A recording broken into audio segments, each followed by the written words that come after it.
Oke, selamat pagi, siang, sore, malam untuk Pak Sahlan dan teman-teman. Kami dari kelompok 3 ingin mempresentasikan hasil studi jurnal terkait Purification of Inclusion Bodies. Mungkin sebelumnya kami mau memperkenalkan diri terlebih dahulu. Kenalin, saya Delia Syarifah dengan rekan-rekan saya. Saya Angelia. Saya Indira. Saya Nadia. Saya Naila Hadi. Oke, baik. Jadi sebelum kita mulai membedah jurnal ini, kita kenalan dulu dengan judulnya, yaitu Streamlined on-column Refolding and Purification of Nanobodies from Inclusion Bodies Expressed as Fusion Proteins. Dan sebelum kita lanjut lagi, mungkin akan dimulai dengan introduction terkait penelitian dari jurnal tersebut. Boleh next? Sekali lagi. Oke, jadi tentang penelitian ini mengenalkan metode on-column refolding dan purifikasi untuk nanobodies atau NBs. Hasil penelitian yaitu penggunaan sistem Histrap trademark FF berhasil dimanfaatkan untuk purifikasi fusion protein FN1 delta I CM2D5. Hasil purifikasi berupa purified nanobodies 2D5, dan selain itu metode ini juga bisa dimanfaatkan untuk mempurifikasi polistirin binding nanobody B2. Next. Oke, mungkin kita kenalan dulu dengan apa yang disebut dengan nanobody atau disingkat sebagai NB. Jadi nanobody ini merupakan protein fragment atau bagian kecil dari sebuah antibody. Dan mungkin untuk memperjelas juga, antibody ini merupakan protective protein yang diproduksi oleh immune system kita. Dan fungsinya adalah untuk menempelkan diri pada antigen seperti bakteri, fungi, virus, dan toksin untuk menghilangkannya dari tubuh kita. Nah, eh, karena sifat-sifat dari nanobody ini, yaitu ukuran kecilnya, struktur sederhananya, afinitas tingginya untuk mengikat antigen, dan kestabilannya dalam kondisi pH dan suhu ekstrim, nanobody memiliki potensi lebih besar dibandingkan antibody konvensional. Dan potensi tersebut biasanya dimanfaatkan dalam hal seperti mendeteksi, mendiagnosis, dan mengobati penyakit. Awalnya nanobody ini ditemukan dalam family Camelida.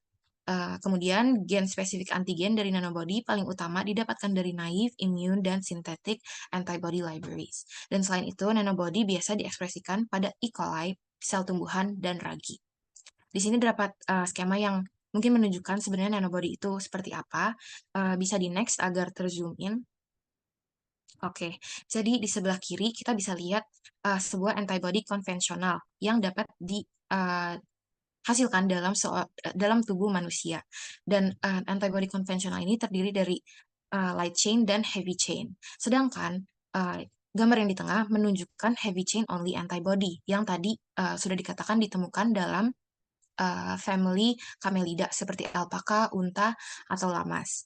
Kemudian kita tarik lagi ke gambar yang paling kanan, yaitu sebuah nanobody yang merupakan fragment atau bagian kecil dari heavy chain only antibody tersebut. Dapat dilihat ukurannya sangat kecil dibandingkan antibody konvensional, yaitu sekitar 1/10 ukurannya. Next. Selanjutnya, tadi seperti sudah disebut bahwa nanobody dapat diekspresikan dalam E. coli. Dan keuntungan dari penggunaan E. coli sebagai host untuk ekspresi nanobody tidak hanya straightforwardness-nya, tetapi juga yield protein tinggi yang didapatkan pada biaya yang relatif rendah. Walaupun begitu, walaupun terdapat keuntungan tersebut, tetap terdapat juga ketantangan dalam pengekspresian proteinnya, yaitu tingkat terekspresi protein tersebut. Untuk menghadapinya, dilakukan atau dilibatkan pro-expression tags yang dapat membantu dalam memastikan ekspresi dari protein nanobody. Dan penelitian yang kita review ini menyebut terdapat sebuah functional humanized tag, yaitu FN1, yang berasal dari fibronectin, yaitu protein yang berperan dalam cell adhesion, seperti dalam penutupan luka. Dan menurut penelitian ini, dengan screening yang sudah dilakukan, FN1 ini berhasil mengekspresikan NB dalam E. coli dalam bentuk inclusion body. Oke, next. Mungkin dari awal tadi juga udah sering disebut yang namanya inclusion body. Dan sebenarnya inclusion body ini apa? Dapat dilihat di sebelah kiri terdapat skema hasil translasi protein. Terdapat polypeptide chain yang kemudian terjadi folding protein. Dan seharusnya itu folding protein yang terjadi secara benar adalah yang panah bawah dengan hasil proper folding.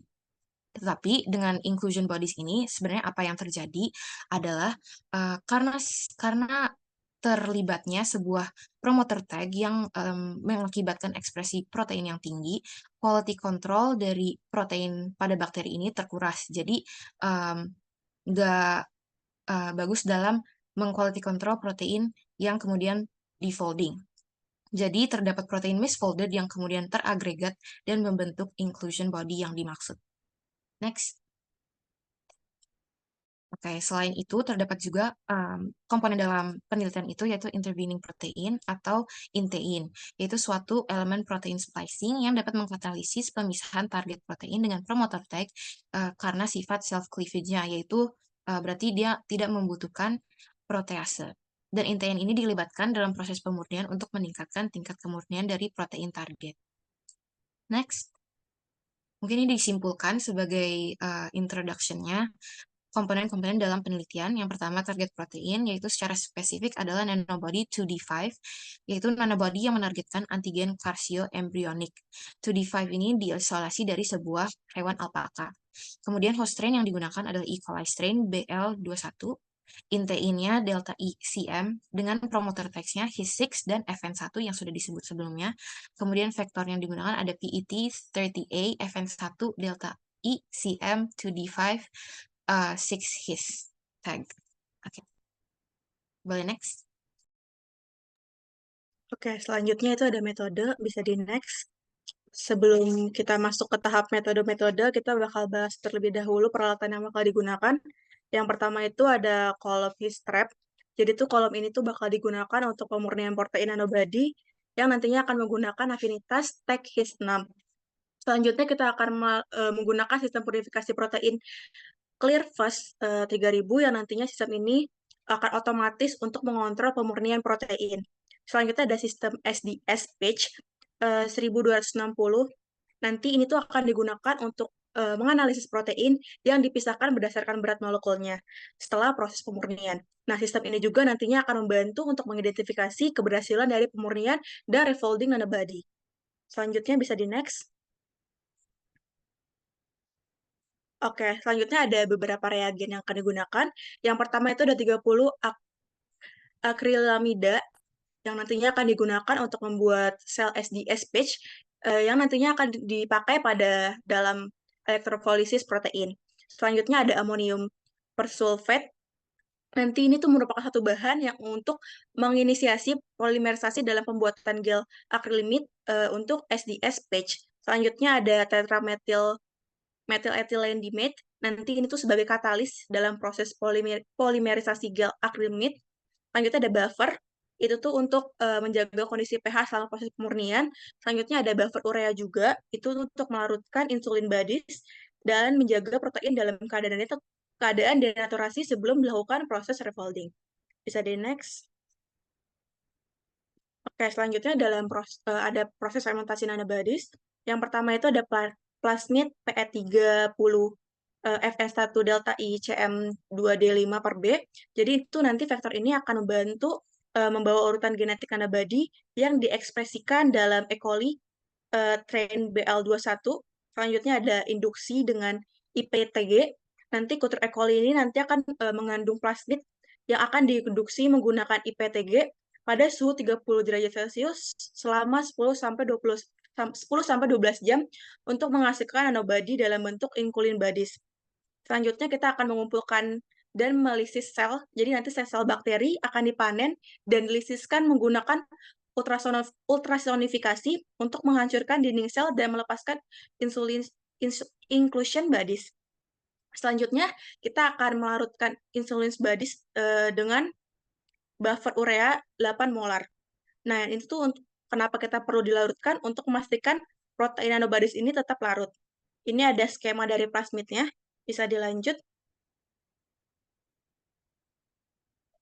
Oke, selanjutnya ada tahap refolding protein fusi. Jadi yang pertama itu pada kolom his trap-nya akan dimurnikan menggunakan kolom his trap. Nah, nanti di mana tag his 6-nya pada ujung C terminal protein berikatan dengan kolom. Selanjutnya kita ada pengurangan bertahap urea. Jadi pada saat refolding dilakukan dengan menurunkan konsentrasi dari urea secara bertahap dalam buffer untuk mengembalikan struktur asli dari nanobody tersebut. Nah, proses ini itu akan dilakukan pada kecepatan aliran yang lambat untuk mencegah agregasi protein. Selanjutnya ada pemurnian awal. Jadi pada protein yang sudah mulai melipat kembali akan dicuci menggunakan buffer tris 20 mm, 20 mili. Kemudian ada NaCl juga dan imidazole untuk menghilangkan protein non-spesifik. Next. Oke. Selanjutnya ada pengundian kondisi optimal safe cleavage intein delta ICM. Untuk intein delta ICM sendiri adalah intervening protein yang ditempatkan di antara tag FN1 dan nanobody yang memungkinkan terjadinya self cleavage secara spesifik atau pemotongan dari protein itu sendiri tanpa bantuan enzim protease eksternal sehingga nantinya di akhir akan didapatkan nanobody 25 ataupun B2 yang murni. Kemudian untuk metodenya sendiri, sampel yang mengandung protein target diinkubasi pada beberapa variasi temperatur, seperti pada gambar di sebelah kanan, dan juga pada beberapa variasi pH, seperti pada gambar sebelah kiri, dan juga variasi waktu. Kemudian akan dilakukan analisis hasil untuk setiap variasi kondisi menggunakan metode elektroforesis gel, tepatnya SDS stage, dan ini akan memastikan bahwa nanobody telah terpisah dari protein fusi, di mana untuk nanobody yang telah terpisah pastinya akan memiliki berat molekul yang lebih kecil dibandingkan ketika masih menempel dengan protein fusinya. Next. Selanjutnya, untuk metode yang terakhir ada purifikasi lanjut dengan heating treatment. Tujuan dari heating treatment ini sendiri adalah untuk memisahkan nanobody dari kontaminan lain yang mungkin ada protein kontaminan lain yang akan terdenaturasi selain kenaikan suhu karena kebanyakan protein tidak tahan terhadap suhu tinggi. Sedangkan nanobody ini sendiri seperti dapat dilihat pada graf di sebelah kanan, nanobody ini cukup stabil terhadap suhu yang tinggi, namun akan terdenaturasi pada suhu sekitar di atas 70 derajat Celcius. Kemudian untuk metodenya sendiri, sampel diinkubasi pada beberapa variasi temperatur dan variasi waktu. Kemudian akan dilakukan sentrifugasi pada kecepatan 14.500 rpm selama 10 menit untuk memisahkan larutan hasil inkubasi dari endapan.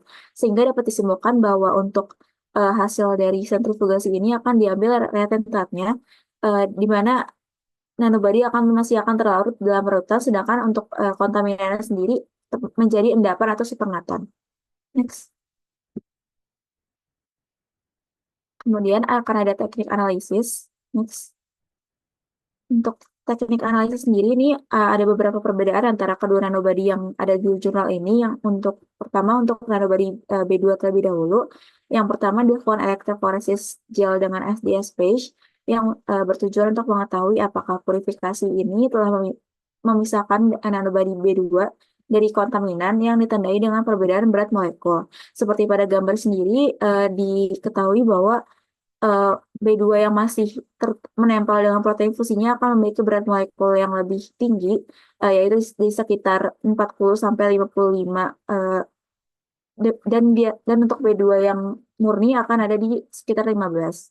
Kemudian untuk yang metode teknik analisis yang kedua ada size exclusion chromatography atau SEC yang dilakukan untuk melakukan pemurnian nanobody B2 dari kontaminan dengan cara memisahkannya berdasarkan ukuran partikel. Kemudian yang ketiga, diukur konsentrasi protein nanobody B2 dengan metode bikini-conic acid atau BCA assay yang akan mengukur absorbansi setelah terjadi reaksi warna tertentu. Untuk metodenya sendiri dapat dilihat pada gambar di bawah. Next.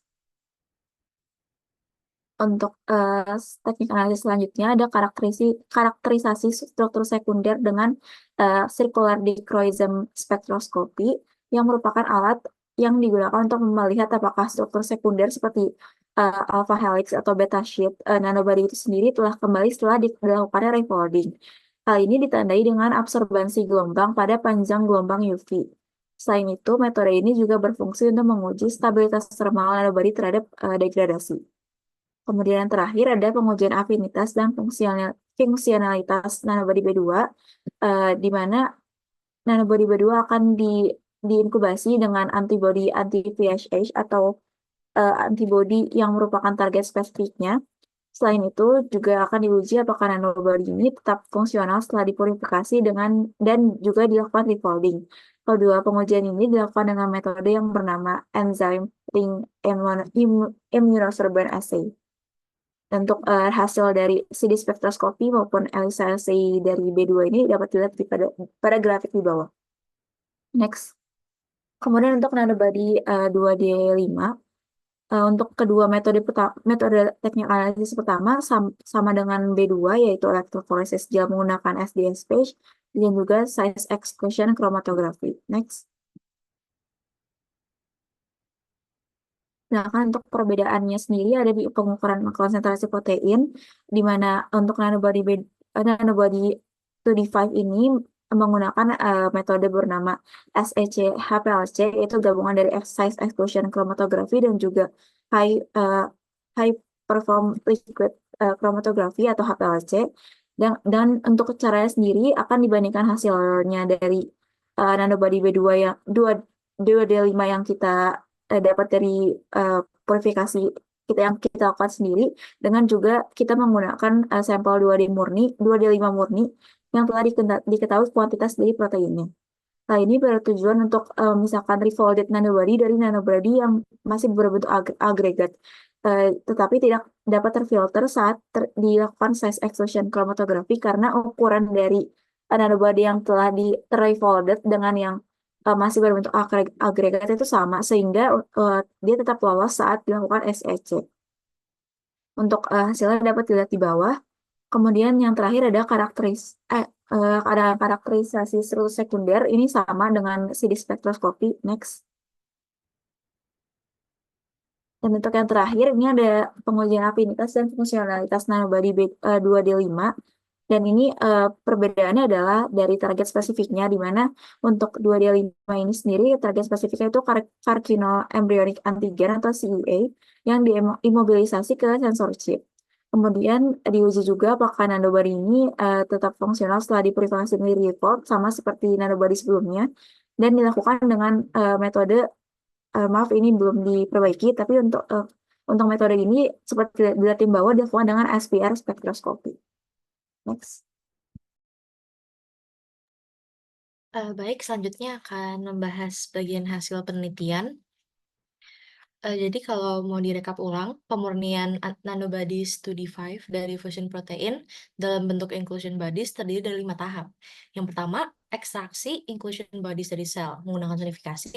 Lalu ada pelarutan atau solubilization dalam cheotropic buffer. Yang ketiga, refolding. Yang keempat, self-cleavage. Dan yang kelima ada heating treatment. Jadi kita akan membahas hasil dari on-column refolding dari inclusion bodies. Di sini menggunakan stepwise refolding on Histrep TMFF karena ada his tag yang diletakkan pada C-terminus dari fusion protein FN1 delta I CM2D5. Lalu FN1 itu juga menunjukkan high affinity binding sehingga bisa berikatan ke Histrep FF. Lalu di sebelah kanan ini ada hasil kromatografi Histrep TM ini. Yang pertama, tahapan pertama ada CP loading atau cytoplasmic proteins loading. Lalu yang kedua itu slow removing cheotropic agent yang tadinya terdapat setelah tahapan pelarutan. Lalu yang terakhir ini adalah hasil kromatografi pada Histrep TM-FF column untuk purification dari proteinnya.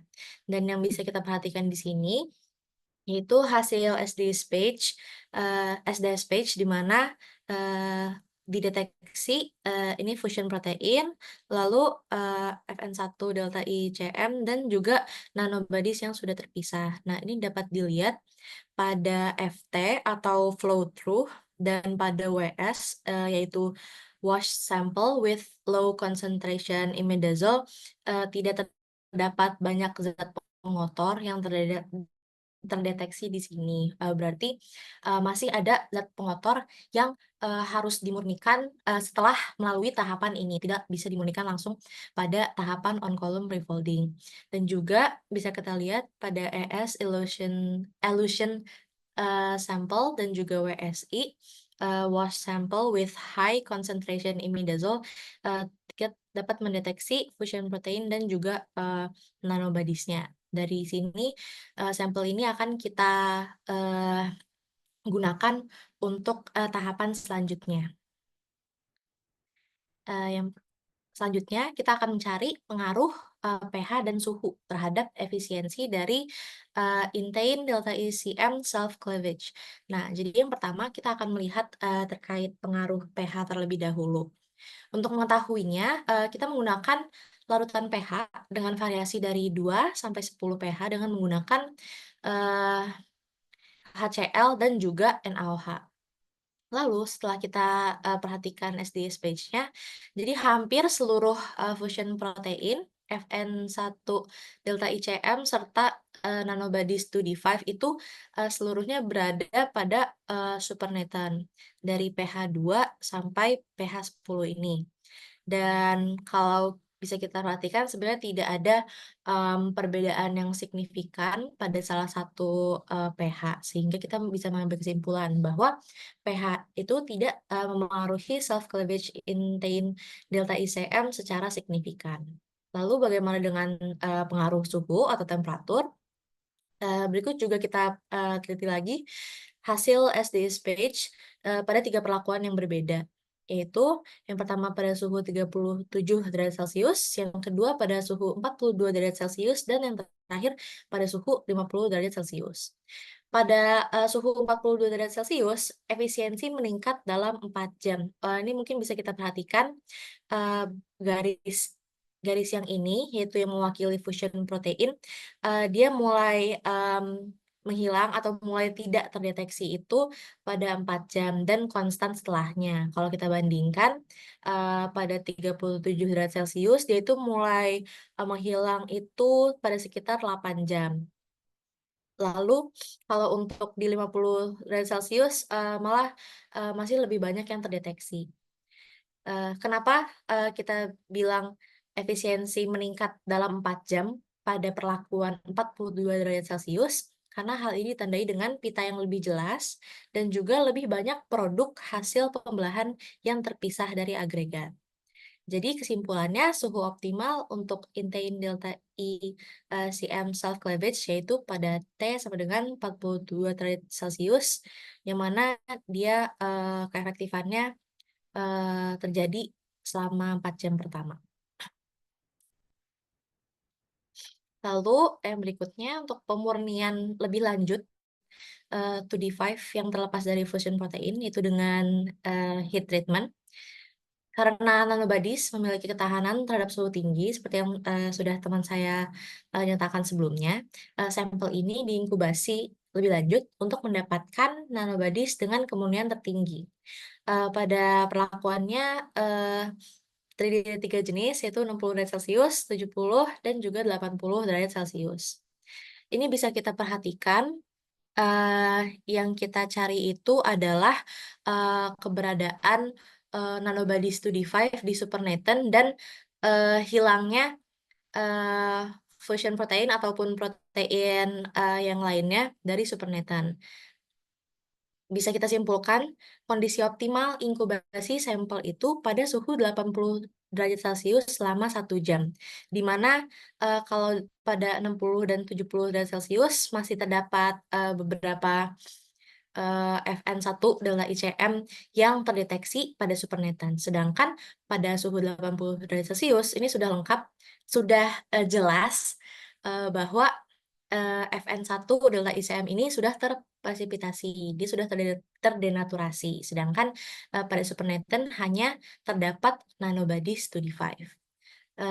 Kalau mau menyimpulkan lagi, jadi bagaimana mengisolasi nanobodies 2D5 dari ini elution sample dan juga wash sample high concentration imidazole. Yang pertama, ada inkubasi pada 42 derajat Celcius selama 4 jam karena ini merupakan kondisi yang optimal untuk self-cleavage intein delta ICM. Lalu inkubasi lanjut heat treatment pada 80 derajat Celcius selama 1 jam, lalu dilanjutkan dengan sentrifugasi dan akan didapatkan nanobodies 2D5 di supernatant.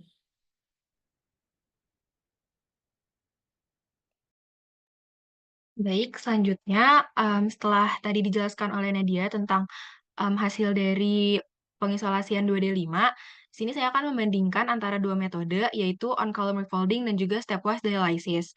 Pada jurnal ini yang dibahas lebih utama adalah on-column refolding, tetapi ada pula metode klasik yang digunakan untuk refolding adalah stepwise dialysis. Dan di sini dilakukan analisis melalui SEC-HPLC, yaitu size exclusion chromatography, di mana dapat dilihat kalau misalnya MAU atau Milli Absorbance Unit dari metode on-column refolding nilainya lebih besar daripada pada metode stepwise dialysis. Dan datanya juga menyatakan bahwa purity dari metode on-column refolding adalah 99,2%, sedangkan pada stepwise dialysis adalah 99%. Dan dapat diperoleh sekitar 10,7 mg 2D5 dari 10 mili cytoplasmic proteins atau CP, atau sama dengan 107,2 mg 2D5 murni dari 1 liter kultur bakteri. Dan pada metode on-column refolding ini butuh waktu sekitar 16 jam.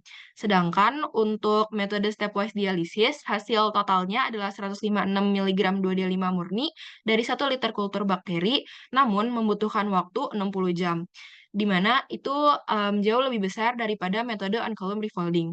Sehingga kesimpulannya, on-column refolding adalah metode yang lebih baik untuk obtaining 2D5, nanobody 2D5. Boleh di next. Selanjutnya adalah untuk karakterisasi protein refolded 2D5. Nah, jadi setelah kita dapetin 2D5, baru dilakukan analisis apakah protein refolded-nya ini memiliki karakteristik atau sifat yang sama dengan 2D5 murni. Dan untuk analisis tersebut dilakukan dua macam, yaitu yang pertama ada circular dichroism spectra. Tujuan dilakukan analisis ini adalah untuk menemukan atau memastikan presence dari struktur sekunder dari protein 2D5, yaitu antiparalel, helical coils, dan juga beta turn. Dan dari kurva berikut dapat dilihat kalau misalnya kurvanya itu antara pure 2D5, on-column refolded 2D5, dan juga stepwise dialysis kurang lebih mirip-mirip. Dan bisa disimpulkan kalau misalnya struktur sekunder dapat ditemukan baik dengan metode refolded, on-column refolded, ataupun stepwise dialysis. Dari metode ini juga ditemukan melting temperature 2D5 murni dan on-column refolded itu sama, yaitu 64,2 derajat Celcius plus minus 0,1. Sedangkan pada stepwise dialysis, melting temperature-nya adalah 63,6 derajat Celcius plus minus 0,1. Boleh di next. Oke, selain dengan mengakses keberadaan struktur sekunder protein 2D5, dilakukan juga asesmen untuk antibody affinity, yaitu kemampuan antibody berikatan dengan antigen, dan menjadi dasar parameter kinetik dalam pembuatan obat. Untuk asesmen ini digunakan SPR spektroskopi, di mana hasilnya ada Ka atau association rate, Kd, dissociation rate, dan Kd besar, yaitu dissociation constant. Pada jurnal ini dibandingkan nilai Kd dari ketiga komponen tersebut, ada pure 2D5, on-column refolded, dan juga stepwise dialysis refolded, dan ditemukan kalau misalnya hasil refolding ini tidak mempengaruhi afinitas, sehingga mengindikasikan bahwa post-refolding 2D5 telah mendapatkan kemampuan afinitasnya seperti native-nya. Bisa dilihat juga nilai Kd antara ketiga ini nggak jauh beda. Di next. Yang terakhir adalah purifikasi polystyrene binding NB. Jenis lain dari nanobody selain D2D5 adalah B2, yang ditemukan dapat berikatan dengan polystyrene. Seperti yang sebelumnya, kalau misalnya si B2 ini juga sulit untuk diekspresikan dalam E. coli. Oleh karena itu, metode on-column ini juga diterapkan untuk refold B2. Dan berikut adalah hasil penelitiannya. sama seperti sebelumnya, ada SEC-HPLC, Circular Dichroism Spectra, dan juga ELISA. Seperti yang sudah dijelaskan oleh Naila sebelumnya. Untuk hasil SEC-HPLC, purity-nya ada di 99,5% dan hasil B2 murni yang diperoleh dari 1 liter kultur bakteri adalah 53,2 mg. Selanjutnya, dari circular dichroism spectra juga ditemukan kalau struktur sekundernya ada, yaitu antiparalel, helical, dan juga beta turn. Untuk melting temperature-nya juga nggak jauh beda antara pure dan juga hasil refolded. Dan yang terakhir dari hasil ELISA, ELISA saturation binding assays, B2 murni dan refolded B2 memiliki kemampuan yang berikatan dengan polistiren yang serupa, yaitu KD pure B2-nya 9,96 nm, sedangkan KD refolded-nya 10,47 nm. Boleh dilanjut. Oke, terakhir adalah kesimpulan penelitian. Jadi dengan penelitian terkait streamline on-column refolding purification ini, penelitian ini mengenalkan sebuah metode purifikasi nanobody yang terekspresikan sebagai inclusion body dan fusion protein secara on-column refolding yang efektif, menggunakan sistem heat trap yang melibatkan juga intein delta ICM self-cleavage dengan suhu optimal 42 derajat Celcius. Kemudian, metode ini juga dapat mempurifikasi lanjut nanobody 2D5 dengan heat treatment pada 80 derajat Celcius. Metode ini menghasilkan 107,2 mg nanobody 2D5 dari 1 liter bakteri dengan tingkat kemurnian 99,2%. Selain itu, metode ini juga dapat dimanfaatkan untuk purifikasi nanobody B2 dengan maksimal 53,2 mg dari 1 liter bakteri dengan tingkat kemurnian 99,5%. Dengan kesimpulan tersebut dapat kemudian disimpulkan lagi bahwa metode yang dikenalkan pada penelitian ini dapat digunakan secara universal untuk mempurifikasi nanobody, sehingga diharapkan dengan metode ini dapat tersediakan boost untuk industri antibody. Next. Ini berupa referensi kami dengan yang link pertama merupakan referensi utama yaitu jurnal dan yang lain berupa referensi pendukung. Next. Sekian dari kelompok 3. Wassalamualaikum warahmatullahi wabarakatuh.